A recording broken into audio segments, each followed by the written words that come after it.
Orang-orang di perkampungan jauh itu selalu bilang hal yang sama. Kampung berkabut bukan tempat yang bisa dicari. Kampung itu cuma bisa ketemu sendiri. Jalan menuju ke sana kadang terlihat seperti jalan tanah biasa, kadang berubah jadi kebun liar, kadang hilang begitu saja, seperti belum pernah ada. Seolah kabutlah yang menentukan siapa boleh mendekat dan siapa harus tersesat. Tak ada yang tahu sejak kapan kampung itu ada. Peta lama tak pernah menuliskan namanya.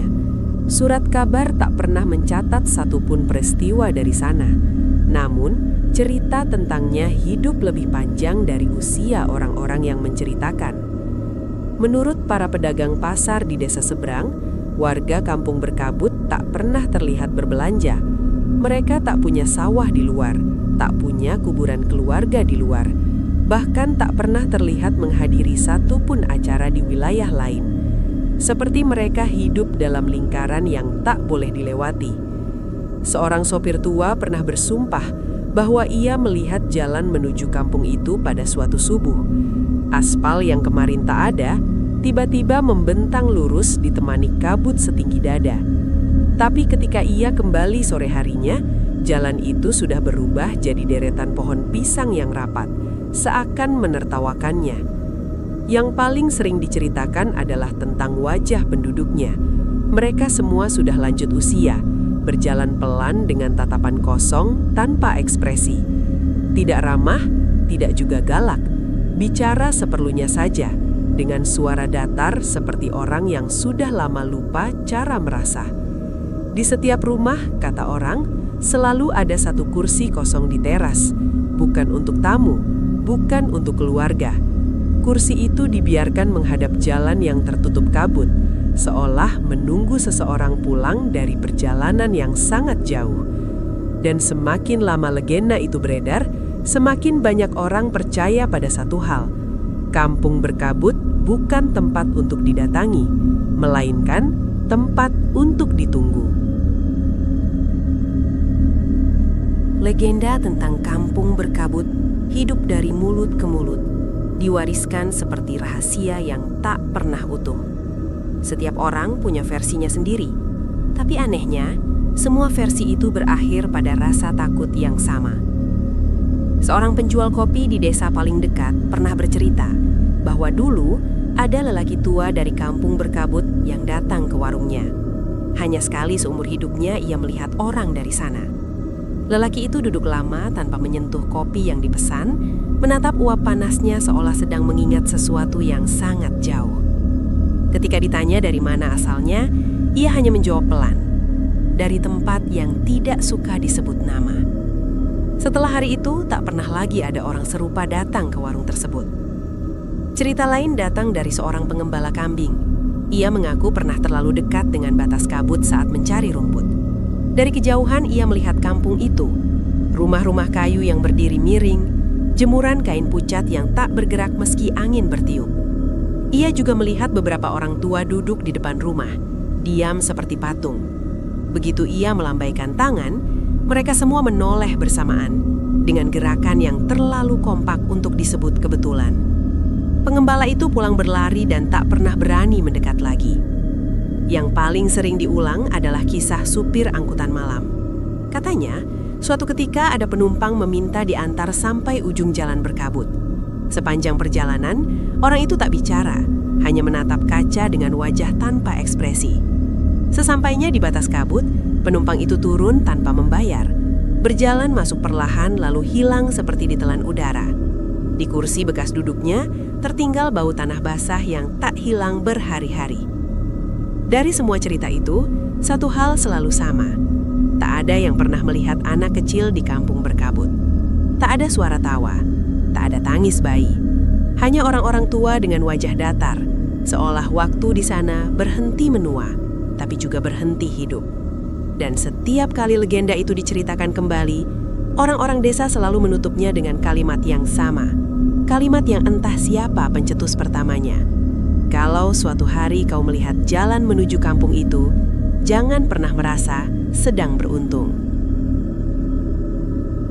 Di antara semua potongan cerita, ada satu sumber yang paling sering dipercaya, ucapan pemandi jenazah dari desa seberang. Lelaki itu sudah puluhan tahun mengurus kematian orang, mencatat nama, menggali liang, mengantar yang pergi ke peristirahatan terakhir. Tapi sepanjang hidupnya, ia bersumpah tak pernah sekalipun menerima jenazah dari kampung berkabut. Padahal, menurut hitungan umur, seharusnya banyak yang telah meninggal di sana. Ia pernah berkata pelan kepada tetangganya, seolah mereka tidak mati, tapi juga tidak hidup seperti kita. Cerita tentang kursi kosong di teras rumah juga berasal darinya. Suatu hari, ada kerabat jauhnya yang nekat mendekat hingga tepi kampung. Dari balik kabut tipis, kerabat itu melihat deretan rumah dengan pemandangan yang sama.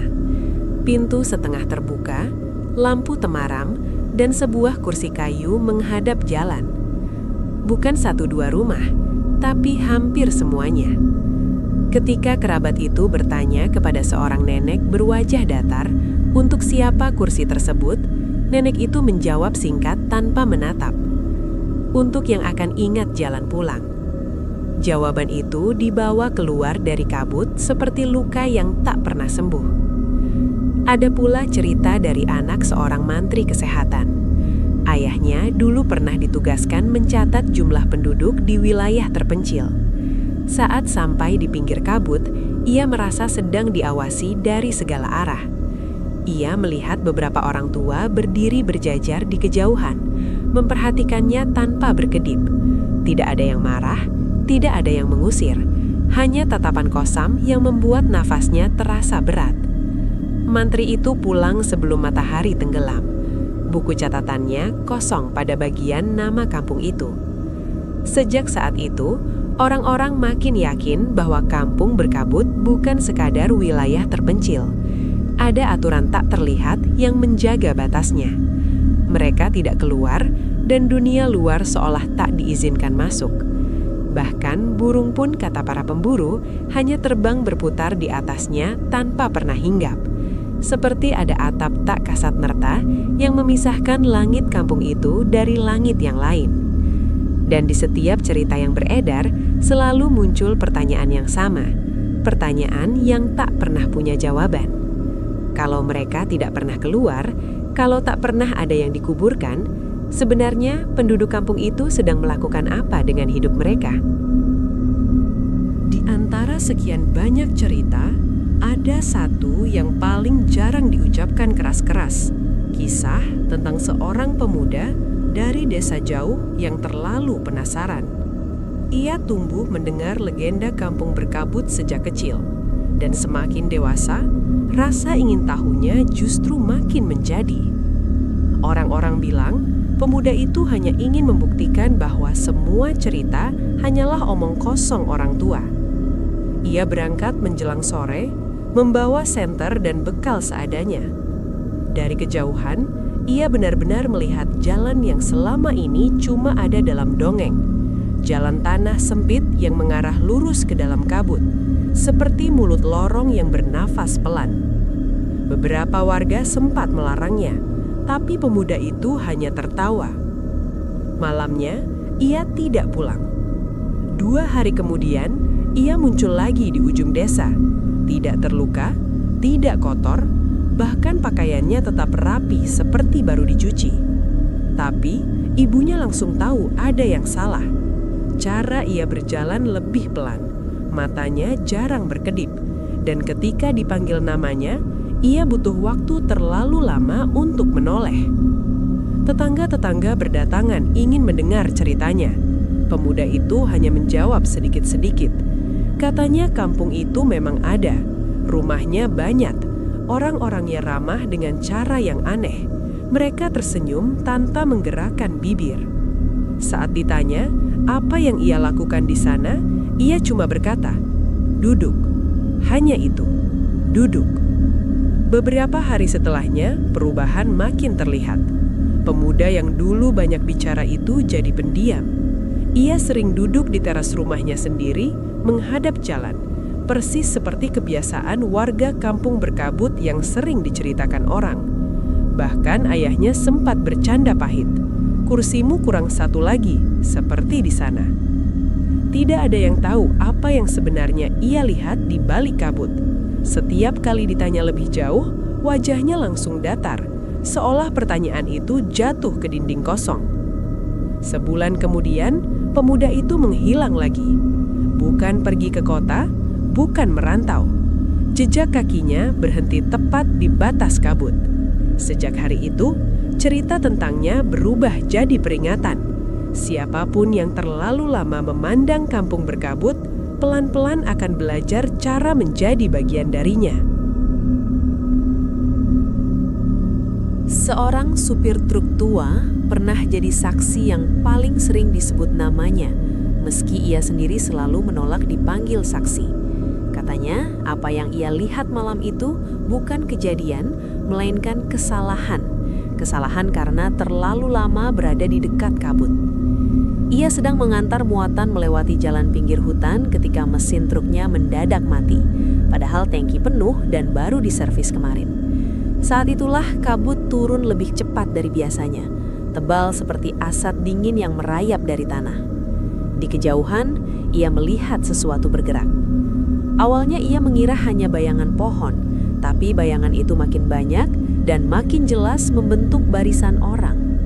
Rombongan orang tua berjalan beriringan dari arah kampung berkabut.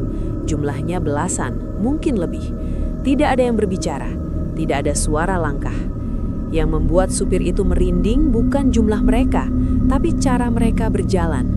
Kaki mereka seperti tidak benar-benar menginjak tanah. Ujung sandal hanya menyentuh sebentar, lalu terangkat lagi tanpa meninggalkan jejak. Bahkan daun kering pun tak berbunyi saat terlewati.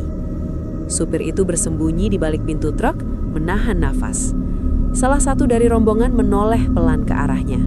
Wajahnya keriput, pucat, dan datar tanpa emosi. Tatapan yang sama seperti yang sering digambarkan orang-orang desa.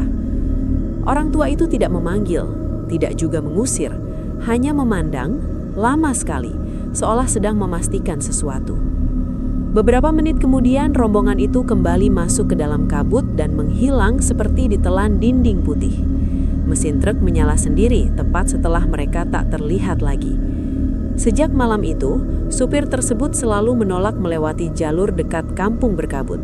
Ia sering berkata pada teman-temannya di warung, mereka bukan sedang berjalan ke suatu tempat, mereka sedang berpatroli menjaga batasnya. Cerita itu menyebar cepat, membuat orang makin yakin bahwa kampung tersebut bukan sekedar pemukiman. Ada kehidupan lain yang berputar dengan aturannya sendiri, aturan yang tak bisa dipahami manusia luar. Dan semakin banyak kisah terkumpul, semakin jelas satu hal. Kabut di sana bukan cuaca. Kabut itu seperti pintu yang sedang berjaga. Ada seorang guru tua yang namanya sering disebut dalam bisik-bisik tentang kampung berkabut. Ia mengajar di sekolah kecil yang letaknya paling dekat dengan wilayah itu. Menurut ceritanya, suatu pagi pernah datang seorang anak laki-laki untuk didaftarkan sebagai murid baru. Yang mengantar bukan orang tuanya, melainkan seorang nenek berwajah datar. Guru itu ingat betul cara nenek tersebut berdiri di depan kelas. Tegak, kaku, seperti orang yang lupa cara lelah. Anak itu diterima tanpa banyak tanya. Namanya ditulis di buku induk, meski alamat rumahnya hanya disebut singkat, Ujung Jalan Kabut. Sejak hari pertama, semua terasa janggal. Anak itu tidak pernah tertawa, tidak pernah berlari saat jam istirahat.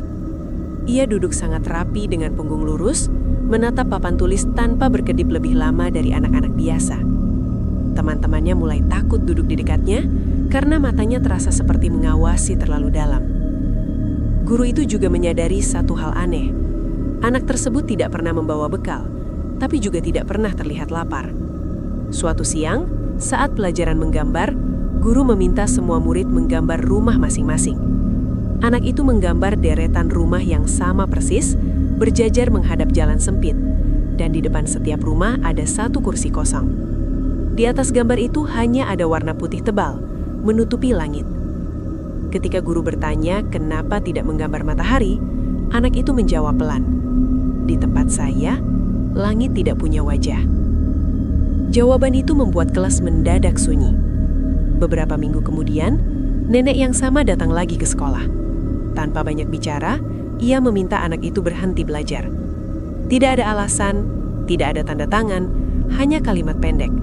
Sudah cukup mengingat. Sejak hari itu, anak tersebut tak pernah terlihat lagi. Bertahun-tahun setelahnya, guru tua itu mengaku masih sering memimpikan wajah muridnya. Wajah yang terlalu tenang untuk ukuran anak-anak. Ia juga bersumpah bahwa buku induk sekolah yang memuat nama anak itu mendadak kosong, seolah tulisan tangannya dihapus oleh waktu. Cerita tentang murid tersebut akhirnya menyatu dengan legenda kampung berkabut, bahwa sesekali kampung itu meminjam seseorang dari luar, hanya untuk memastikan dunia lain tidak melupakan keberadaan mereka.